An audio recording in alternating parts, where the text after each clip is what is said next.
Bienvenue au Polysécure, épisode technique. Je suis avec Nicolas. Est-ce que tu peux te présenter? Yes, hein, merci Nicolas. On est deux Nicolas. Oui, hey, ça va être terrible. Hein? Ah, ça va être incroyable. Fait que Nicolas Bédard de mon bord. Oui. Je suis Customer Engineer chez Google Cloud. Ça fait un petit peu plus que 2 ans que je travaille chez Google Cloud. Je suis spécialisé en sécurité, mais dans mon quotidien, je gère à peu près tout ce qu'on peut avoir besoin de gérer pour Google Cloud. Donc, chez mes clients, ma job, c'est d'écouter écouter leurs problèmes, comprendre ce qui ne marche pas, puis trouver des solutions qui matchent dans l'écosystème de Google et de Alphabet. Fait que là, c'est ça que j'aime beaucoup dans ma job, c'est que oui, je fais beaucoup de sécurité, mais je suis quand même pas limité à ça. Je peux faire plein d'autres trucs. Sinon, avant d'être chez Google, j'ai travaillé pendant près de 8 ans dans le service conseil en sécurité. Principalement dans tout ce qui est network puis endpoint security. Un peu aussi dans le SOC, monitoring, dans des compagnies de consultation au Québec. Puis avant ça, j'ai fait une ride de 10 ans chez Jean Coutu, plug Jean Coutu. Donc, j'ai quand même un bon background technique. Oui. Très intéressant même. En tout cas, j'espère. J'espère que ça va être, ça va être cool. J'espère que ça va être intéressant. Puis, oui. Oui, puis là, dans le fond, c'est le démarrage d'une série Google. Google offre des services de sécurité très intéressants ou a des éléments de sécurité très intéressants dans son offre qui incluent ça. Donc, le premier épisode, puis je trouve pour moi le plus important, c'est tout le volet de confidentialité parce que ça occupe beaucoup l'esprit des gens. Les gens, je crois, ne comprennent pas l'ensemble de ce que c'est. La plupart des clouders ont une offre très intéressante, mais on va vraiment creuser celle de Google qui est très intéressante à mon avis. Et justement, voir à quel point les informations sont protégées et à quel point on n'a pas besoin d'avoir si peur que ça du méchant cloud. C'est quoi l'idée numéro 1 préconçue que tu entends sur Google? Pas sur Google spécifiquement, sur le cloud en général, c'est que les Américains vont aller voir nos données. Ça, c'est vraiment, ça habite l'esprit des gens. Ils ont peur. Et subséquemment à ça, suivant ça, c'est le volet que le fournisseur, Google dans ce cas-ci, irait voir mes données puis irait fouiller dans mes choses. Puis en plus, c'est vraiment pire dans le cas de Google à cause de l'engin de recherche parce qu'il y a ce stigmate-là dans la sphère publique qui se transfère dans la sphère entreprise et que les gens ne comprennent pas la distinction très importante entre ces deux univers-là parce que le modèle d'affaires n'est pas le même. Et ça, c'est ce que j'entends beaucoup. Exact, absolument pas. Non, c'est côté enterprise, ça n'a rien à voir la confidentialité des données. Ce que je te dirais, c'est que la confidentialité des données chez Google, c'est au cœur de notre mission. On ne vend pas. Il y a quelques mythes là, qu'on pourrait défaire aujourd'hui. On ne vend pas les données. Donc, d'aucune raison, sous aucune considération, on monétise les données qu'un client pourrait avoir dans Google Cloud. On ne s'en sert pas pour ads, on ne s'en sert pas pour aucune raison. Donc, ces données-là sont complètement inaccessibles à Google. Donc, notre technologie fait en sorte qu'on encrypte par défaut tout ce qui rentre dans Google. On vous donne des clés. Vous pouvez avoir votre propre clé générée par Google, mais la clé, on n'y a pas accès. Puis, vous pouvez même fournir vos propres clés. Ça fait en sorte que même si on était capable, on ne peut pas. On est complètement... Vos données ne sont pas accessibles à Google. Ça, c'est relativement un concept simple. Mais mal compris parce que les gens comprennent pas la différence. De toute façon, puis c'est ça aussi l'aspect, c'est quand on est un client payant, le modèle d'affaires, c'est de récolter l'argent que le client nous verse. Versus le modèle grand public où on ne paye pas pour le service et c'est normal que le service doive se payer d'une façon ou d'une autre. Fait que mais il y a comme un amalgame rapide qui se fait puis c'est malheureux parce que ça ferme des possibilités comme très importantes. Là. Ouais. Il faut aussi regarder c'est quoi la confidentialité des données. C'est quoi ta définition de confidentialité des données? Il y a des concepts. Essentiellement, nous autres, on le résume à trois places. Tu as la donnée en transit, donc quand elle voyage. Tu as la donnée quand elle est emmagasinée, storée, at rest, en anglais, qu'on utilise. Puis après ça, tu as celle pendant qu'elle est traitée. Dans les 3 cas, Google, dans les 2 premiers cas, c'est-à-dire in transit et at rest, on est encrypté par défaut. Donc, même si on voulait, on ne peut pas. Vous n'avez même aucune façon de les rendre pas encryptés. Fait que ça, c'est facile. Puis vous avez toujours l'option d'utiliser vos clés si vous n'avez pas de KMS. Fait que ça, c'est assez simple. Puis la dernière, ben, c'est du confidential computing. Donc, si jamais vous êtes encore plus pointilleux sur certaines exigences de confidentialité, ben là, à ce moment-là, vous pouvez utiliser des VM qui sont, elles, spécialement conçues pour même pas nous permettre de voir les données qui sont traitées. C'est des VM spécialement faits pour ça.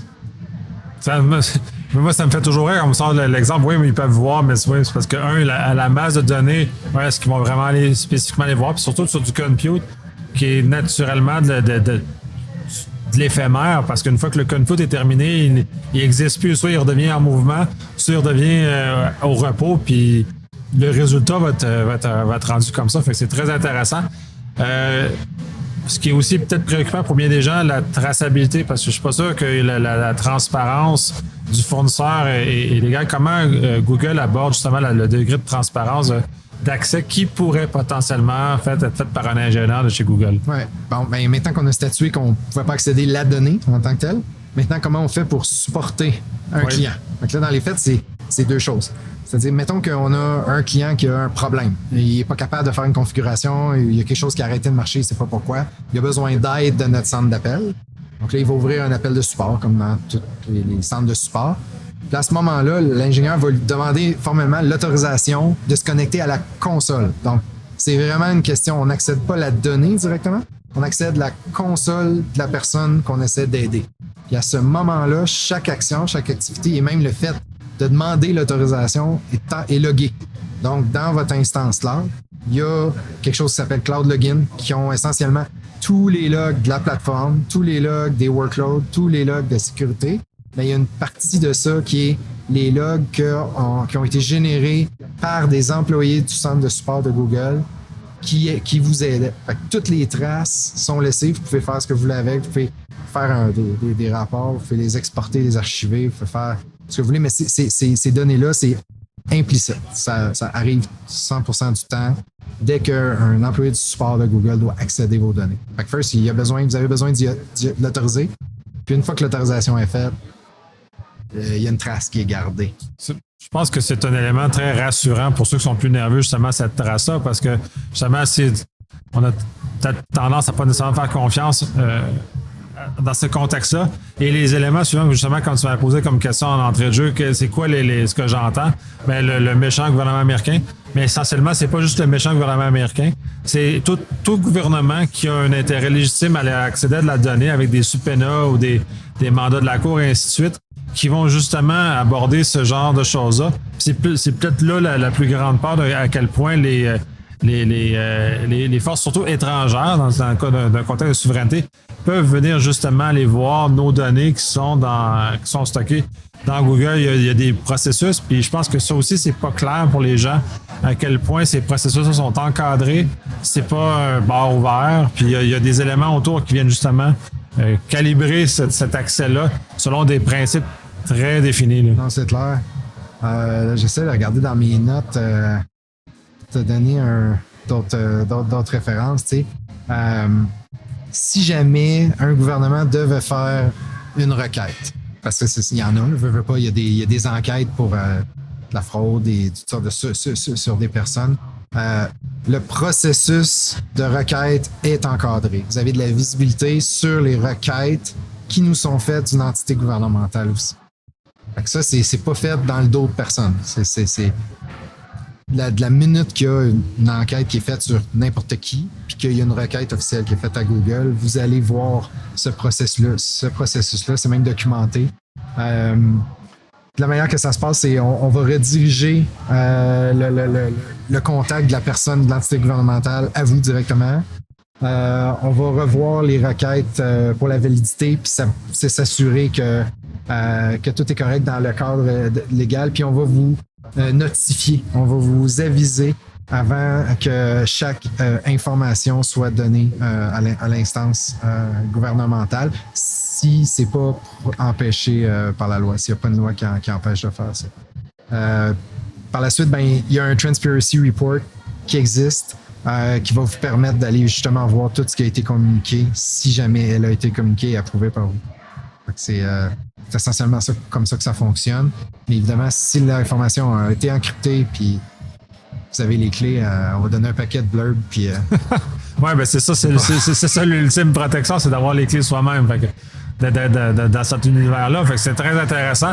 Puis ça touche autant les environnements, le workspace, que tout l'autre, l'environnement GCP plus standard. Là. Fait que ça coûte. Fait que déjà, c'est déjà plus rassurant de voir ça comme ça, effectivement, c'est pas aléatoire, c'est pas au hasard, ils peuvent pas aller voir n'importe quand, n'importe comment les choses se passent. Là, tu parlais de justement le chiffrement. Il y a peut-être des fois des inquiétudes. Puis là, on en parlait en off d'ailleurs. Le fait qu'il y a des fois des données qui sont stockées, on va parler de souveraineté de façon nationale au Canada, mais le traitement, par exemple, parce que les choses ne sont pas disponibles, vont se faire traiter à l'étranger, aux États-Unis en l'occurrence, parce que là, c'est probablement que là que les choses les plus avancées se situent. Comment ça se déroule dans un contexte de confidentialité? Puis tu m'as donné un très bel exemple, justement, qu'il n'y avait pas, tant qu'à moi, pas de souci, mais c'est bien que quand même tu relates. En fait, c'est une belle histoire, ça. J'ai un de mes clients dans les fintech, un jour, il voulait faire un projet en intelligence artificielle. Utiliser un de nos outils de Google en AI. Puis, le client avait un concern. Il me dit, est-ce que vous pouvez nous assurer, nous, avec notre fournisseur qui est dans le domaine bancaire, on doit absolument s'assurer que les données restent au Canada. OK, parfait. Je fais des recherches, puis là, je finis par découvrir que, puis ça, c'est le cas pour beaucoup de services cloud, pas juste Google, à travers le monde. Il y a certains services qui sont pas disponibles dans toutes les régions. Il n'y a pas de cloud provider qui est capable de dire 100% de leur offre va être disponible dans 100% des régions. Pour plein de raisons, des raisons de capacité, des raisons technologiques. C'est pas nécessairement garanti que tous les services vont rouler partout. Dans le cas qui nous concerne avec cette histoire-là, ce client-là, le service était disponible juste aux États-Unis. Il n'y avait pas de disponibilité au Canada. Je fais comme, bon, OK, je donne l'information au client. Là, sa réaction, c'est mais là, on ne peut pas, dans l'entente qu'on a avec notre client à nous, c'est que les données doivent rester au Canada. Je suis comme, OK. Qu'est-ce qu'elle dit l'entente? Je dis, là, il faut que ça reste au Canada. C'était à peu près ça, la réponse que ce client-là me donnait. Puis je suis comme, parfait, bon, on va définir encore, là, on revient un peu au concept qu'on a parlé tantôt. Oui. On va définir, c'est quoi être au Canada? Est-ce qu'on parle des données en transit, des données at rest ou des données en process? Parce que essentiellement, si l'obligation ou la compliance à laquelle vous devez répondre pour contractuellement respecter votre contrat, c'est les données at rest, il n'y a pas tant d'enjeu. On va processer les données ailleurs, on va les ramener au Canada pour le storage. Fin de la discussion. Sinon, si ça couvre aussi les données en transit, essentiellement, du moment où tu possèdes les clés qui fly sur le réseau de Google, qui est réseau privé, by the way, qui fly sur le réseau privé de Google, encrypté avec tes clés, il n'y a pas tant d'enjeu. Puis après, c'est l'encryption en process. Puis nous, on n'a pas accès à la donnée, une fois qu'elle est dans la mémoire. Nous, ce qui nous concerne, ce qu'on veut, c'est la métadonnée. On applique le modèle, puis après ça, la donnée, on s'en fout un peu. On te retourne le résultat. Puis là, bref, c'est une belle histoire parce que j'ai demandé au client, peux-tu me donner précisément qu'est-ce que tu as besoin? Puis finalement, il dit, on va regarder nos contrats, puis on va te revenir avec ça. Finalement, une couple de semaines après, il me rappelle, il dit, écoute, Nick, on a regardé, puis on était sous l'impression que les données devaient rester au Canada. Puis, étonnamment, non. Il n'y a pas de clause très spécifique qui dit les données doivent rester au Canada. Puis là, on est allé de l'avant avec le projet, mais souvent, c'est ça, c'est des idées préconçues. Là, tu dis, OK, ouais, mais il faut qu'on garde ça ici. Oui. Pourquoi? Selon qui? Comment? Parce que le comment, il est super important. C'est peut-être le résultat, le produit final ou l'archivage long terme, OK, peut-être, mais c'est peut-être pas tout. Oui, puis même encore là, tu mentionnais que dans l'ensemble, l'information n'est jamais mise à risque, qu'elle soit stockée ou déplacée. Puis même dans le compute, elle peut le protéger aussi. Puis de toute façon, en AI, on s'entend qu'on ne sait pas trop ce qui se passe là-dedans. Là. C'est un peu farfelu de penser que justement d'analyser le comportement du modèle AI, on va être capable de dériver quelque chose. C'est le résultat qui nous intéresse dans ces conditions-là. Fait qu'il faut vraiment comprendre ce qu'il y en est. Puis de toute façon, dans la limite, tu vas utiliser ton Secure Compute avec tes clés en mémoire. Puis Rendu là, si c'est ça qui fait vraiment peur, mais c'est justement se protéger ou faire un lien avec ce qu'on. C'est juste avant, que potentiellement un gouvernement viendrait voir, mais encore là, il y a des traces, il y a des éléments, et tout est mis en place. On va juste glisser un peu sur le volet international hors du Canada, parce que l'Europe a beaucoup d'inquiétudes de ce côté-là aussi. Ces notions-là se passent aussi en Europe. J'imagine qu'il y a moins de déplacements extraterritoriaux en Europe que par rapport à ce qu'on a ici. Je serais curieux de savoir un peu la norme européenne, elle s'applique spécifiquement à quel territoire? Parce que c'est sûr qu'à l'intérieur du le bloc européen du réseau, complet. fait que, quand on regarde comment les régions Google Cloud sont bâties, elles utilisent le réseau privé de Google ou de Alphabet. Je pense que c'est plus simple pour ceux qui savent que oui. Alphabet, c'est l'entité mère de Google, de YouTube, Waze et toutes les divisions. C'est un réseau privé. Fait que c'est sûr que toutes les régions qu'on a dans ce secteur-là sont assujetties à la réglementation. Puis, quand on doit respecter, mettons, un GDPR, par exemple, c'est de la confidentialité, ben là, c'est beaucoup la responsabilité de la personne qui met les données dans la région de s'assurer que les données de résidents européens sont emmagasinées dans la région européenne. De toute façon, dans chaque région, chaque produit a une certification chez nous. Fait que ce soit HIPAA, PCI et compagnie, sur notre site Internet, c'est écrit chaque produit, la conformité à laquelle elle répond. Donc, en cas de doute, on peut toujours aller vérifier si on est compliant. Mais par rapport à l'Europe en soi, ça va dépendre vraiment du type de compute qu'on a besoin. Les computes, tu sais, ce que je te parlais tantôt avec l'AI, ça, c'est un API chez Google. Tu sais, il y a une différence entre une VM compute sécurisée, le confidential compute, où là, on va littéralement donner une machine virtuelle avec un processeur AMD PIC, où là, tu vas contrôler la clé. Puis là, tout ce qui va se passer à l'intérieur de cette VM-là est à toi, c'est 100% toi qui gères la confidentialité. Ça, c'est le confidential compute. Après ça, quand on utilise des API de Google, ben la VM ou l'espèce de boîte est gérée par Google. Fait que là, c'est certain qu'elle est encadrée par tout le processus normal que Google utilise pour Google en premier. C'est les mêmes règles qui sont assujetties. Google doit se conformer à certaines réglementations internationales, donc on le fait pour que Google soit conforme en premier. Parce que c'est sûr que là, tu as le client d'un côté, tu as Google de l'autre. Quand on utilise un API, peu importe lequel, que ce soit pour du storage, que ce soit pour du CDN, que ce soit pour de la sécurité, ben là, c'est Google qui le gère. C'est tout encadré par les règles de gouvernance puis de compliance de Google. Donc là, à ce moment-là, c'est sûr que le client, il n'y a pas le contrôle sur la clé en tant que telle, mais il y a l'assurance que les normes auxquelles on doit se conformer, nous, c'est ce que... De toute façon, les certifications sont là pour démontrer que le respect de ces normes-là, ça aussi, c'est important. Les gens le comprennent pas nécessairement très bien que toutes ces certifications-là sont obtenues par des vérifications par des tiers. Là. C'est des compagnies tiers qui viennent vérifier si Google respecte ce qu'il dit, puis essentiellement, là, c'est un peu dans cette sphère-là. Puis là, je vois que tu sors une liste de... Ouais, quand je regarde la liste, mettons, de qu'est-ce qu'on a comme compliance capability, tu dis qu'on se fait régulièrement, là, on se fait auditer. Google se fait auditer par des fournisseurs, des auditeurs indépendants, puis on a plus de 2 millions de points de contrôle qui sont audités à chaque année.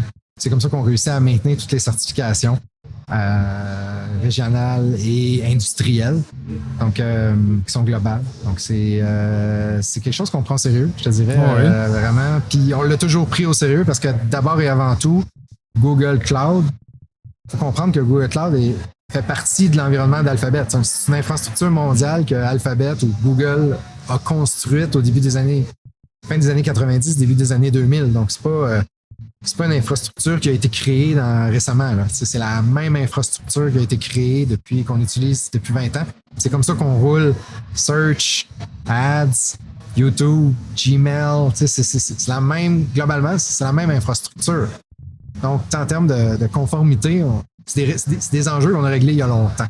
Maintenant, c'est sûr que quand tu arrives à certains produits spécifiques, il y a tout le réaudit qui doit être fait. Puis, nos processus, être sûr que la résilience, la resiliency, là, être certain que le processus de redondance, d'approbation, mise à jour du code, c'est tout encadré chez nous, tant pour Alphabet que pour Cloud, parce qu'il faut vraiment voir les processus de développement de Google, ce qu'on fait pour YouTube, on le fait pour Cloud, c'est-à-dire les mêmes pipelines, les mêmes pratiques de SRE qu'on a inventées pour supporter Google. Oui. Ben, c'est ça, vous mangez votre propre nourriture, là, finalement, vous faites. C'est ça que les gens ont de la misère peut-être à imaginer aussi. Si on va parler de YouTube, c'est un exemple. Utilise les services de Google Cloud. Et ça vit pas de façon autonome, ça vise justement sur les infrastructures qui sont déjà appuyées. Tous les services Google Workspace, c'est la même chose. Ça vient s'asseoir sur des structures en dessous qui ont été justement développées et justement robustes. L'identité, c'est un bon point, ça. Puis je te dirais que même aujourd'hui, il a fallu, j'étais en train d'accompagner un nouveau client sur Google Cloud. Puis le problème qu'on a avec son projet, c'est que l'identifiant chez Google, c'est un identifiant qui est global. C'est pas un identifiant cloud, c'est un identifiant Google. Ça veut dire que si toi, tu travailles dans une entreprise puis qu'il y a 5 ans, pour plein de raisons, tu as décidé de te créer un compte, un identifiant Google avec ton adresse d'entreprise. Là, tu viens de créer une adresse xyz.com.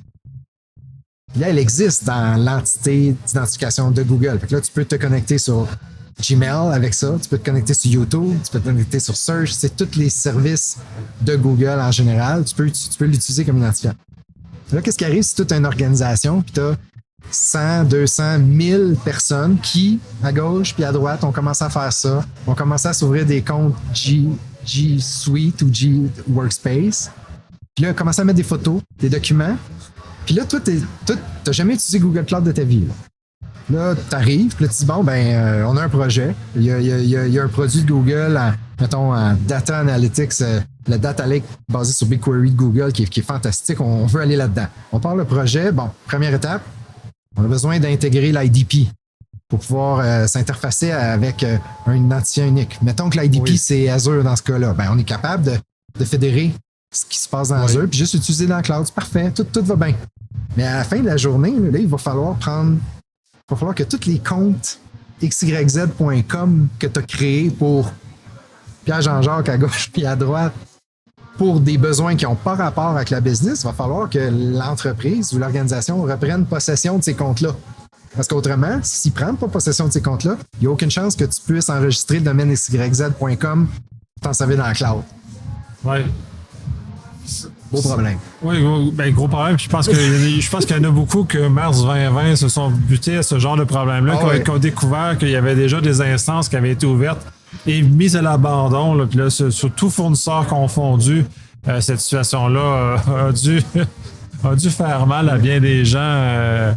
Créer de la surprise à ce moment-là. Mais la gestion de l'identité, c'est un volet. On va l'aborder de façon peut-être plus spécifique aussi parce que c'est quand même immense. Puis l'environnement Google a ses spécificités qui lui sont propres et justement que dans son écosystème sont très importantes de connaître parce que si on casse l'identité, comme dans tous les cas, là, on casse l'identité, on va pas très loin puis on voit là, ce qui se passe à l'actualité dans les fuites qu'on a dans l'actualité. Là. On est en fin septembre 2022 puis là, on a vraiment un gâchis de fuites. Mais c'est justement par des cas d'identité qui ont mal été utilisés, qui ont pas été suffisamment sécurisés et des choses comme ça. Fait que oui, ça, on va y revenir. Puis il y a des éléments très, très intéressants d'ailleurs. Là, sans vouloir inventer le sujet, là, parce que j'en utilise un certain nombre de ces fonctionnalités-là. Puis franchement, c'est bien. Ouais. Puis ce qui est. Les gens ils comprennent pas tout le temps l'impact que ça a de se connecter. Souvent, tu es dans une entreprise, tu as ton ordinateur du bureau, mais c'est ton profil personnel avec lequel tu t'es connecté sur Chrome pour accéder. Tu voulais accéder à tes Gmail perso. Fait que là, ton browser, il est logué avec ça, avec ton compte perso. Puis là, tu te fais envoyer dans ta boîte Outlook, tu te fais envoyer un lien vers un document Workspace. Et quand tu vas cliquer dedans, ça va l'ouvrir avec ton browser qui est déjà sign-on avec ton compte perso. Puis là, la personne qui t'a partagé originalement le document, là, elle essaie de se connecter avec son compte perso. Là, l'erreur, c'est quand la personne qui te l'a partagé initialement dit « OK, c'est beau, Là, c'est. Là, il y a un problème, mais en sens ça, de mon expérience, Google est ceux qui gèrent le mieux le multi-identité dans les navigateurs. Là, Oui. c'est beaucoup plus facile de gérer plusieurs identités. Il peut y avoir encore des erreurs, comme tu mentionnes, mais il y en a beaucoup moins de chances que les autres fournisseurs de cloud de cette nature-là. J'aime bien ça, parce que ça sauve beaucoup de problèmes. Là. Moi, ça ferait pas mal le tour au niveau confidentialité, comme peut-être une mise en bouche, parce qu'on va sûrement revenir sur le sujet. Là, c'est vraiment une entrée en matière. Mais c'est des choses que tu aurais aimé aborder, qu'on n'a pas abordé sur ce volet-là. Sur le volet de l'identité, confidentialité. Confidentialité, parce que l'identité, on va l'aborder sur. Là, on a juste comme teasé, mais on va y revenir plus tard. Là. Non, confidentialité, mon objectif numéro 1 en venant à ton podcast aujourd'hui, c'était déboulonner des mythes.